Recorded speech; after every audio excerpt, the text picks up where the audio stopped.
after Islam, your love would increase to them because Allah tells us this and this and that. This woman accepted Islam right away afterward on the phone. So there are people whom we can reach them without having physically to be with them. These are very, very valuable means of supporting and spending in for the sake of Allah subhanahu wa ta'ala. We cannot really rely on the princes and the rulers because they have other business to worry about.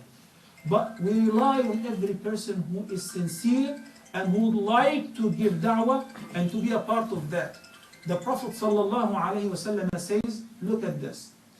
الدال على الخير له أجر فاعله.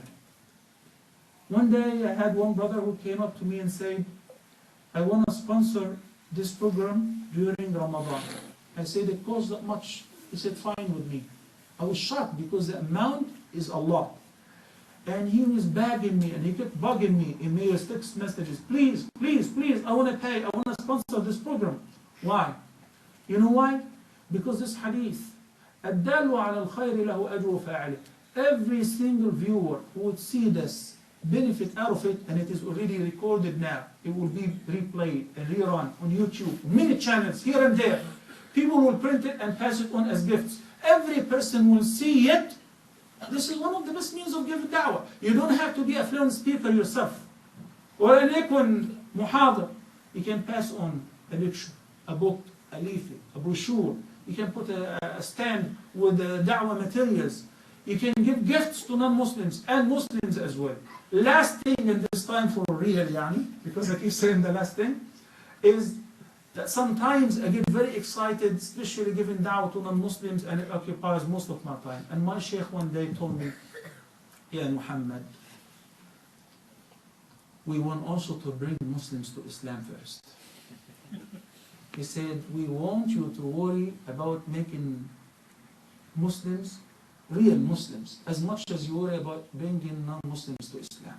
He said, Aslamat al-Muslimin. Because many of us, as you know, are Muslims by birth, but in reality, we're not practicing the deen. The basic requirement, the salah. So we need to invest in these brothers and sisters as well. Each one of us now have a mission. And this mission is not optional. But meanwhile, you do not take it as a burden. You love to do it. And by the way, it is not a full-time job. And it does not have a certain time. As you've seen in the plane, on the bus, while jogging anywhere and everywhere, wheresoever you go, you can always give da'wah only when you have that concern. When you know the virtues of giving da'wah, you'll become superior, become close to Allah subhanahu wa ta'ala. That increases your iman and it maintains your steadfastness on the straight path. Imagine when you keep telling one of your brothers, Ya akhi, why do you smoke? Smoking haram. Smoking is this and that. Do you ever expect this person himself was giving da'wah one day would think about taking a cigarette? No. Because he's active against it. So it's very hard for him to drink or to smoke a cigarette. So one of the best means of keeping the Muslim steadfast on the straight path is to give da'wah.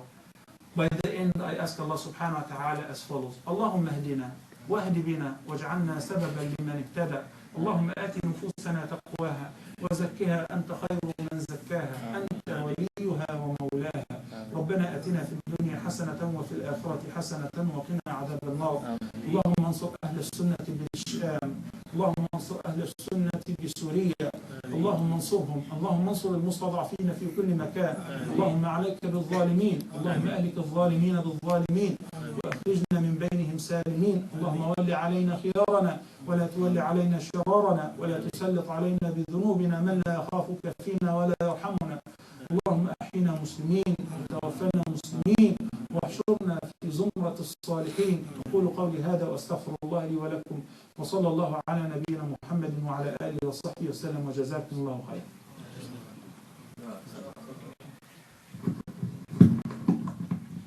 Jazakallah khairan. There's post-it notes on the radiators. Inshallah, we've got 10 to 15 minutes for any questions. And if we can, inshallah, limit it to the topic. Could somebody facilitate for the sisters to send post-its down? And we can read the questions out.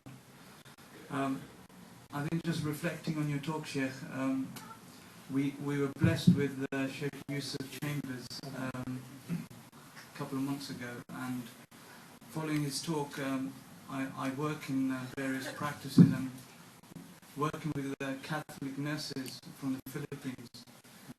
And subhanAllah, it's you don't realize until you start talking to these people the misconceptions they have of the deen, and they didn't even realize that we believed in the Prophet Jesus.